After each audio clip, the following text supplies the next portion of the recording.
Hello viewers, welcome back to my channel. ముందుగా అందరికీ మొదటి శుక్రవారం రోజు శుభాకాంక్షలు. ఇంట్లో ఏ పండుగ జరిగినా, ఏ పూజ జరిగినా మనం ముందుగా మొదలుపెట్టే పని గడప పూజ చేస్తాం. సో ఇక్కడ నేను గడప ముగ్గు వేస్తున్నాను. ఫస్ట్ నేను పాదాలు వేశాను, అమ్మవారి పాదాలు నాకు వచ్చిన విధంగా. అండ్ అమ్మవారికి ఇష్టమైన పద్మం ముగ్గు అండ్ స్వస్తిక్ కూడా గీశాను.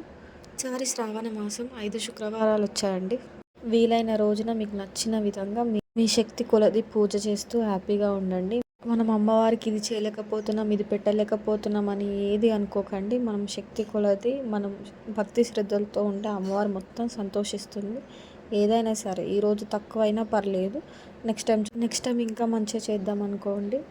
పెట్టే విధానంలో ఎప్పుడైనా హెచ్చు తగ్గులు కావచ్చు, కానీ మన భక్తి శ్రద్ధలు ఎప్పుడు హెచ్చు తగ్గులు కావద్దండి. మన భక్తి శ్రద్ధలు ఎప్పుడు హెచ్చు తగ్గులు కాకుండా అలానే ఉంటే మనకు అమ్మవారు కరుణిస్తుంది.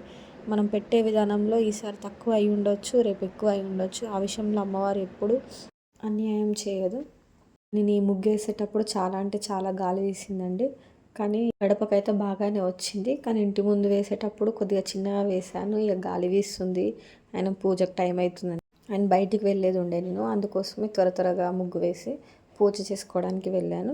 ఇంటి ముందు ముగ్గు అండ్ తులసి కోట కాడ ముగ్గు నెక్స్ట్ మినీ బ్లాగ్లో పెడతాను. ప్రస్తుతానికి ఈ గడప ముగ్గు చూసేయండి. చూసి ఎలా ఉందో నాకు కామెంట్ చేయండి. నచ్చితే లైక్ చేయండి, సబ్స్క్రైబ్ చేసుకోండి నా ఛానల్ని.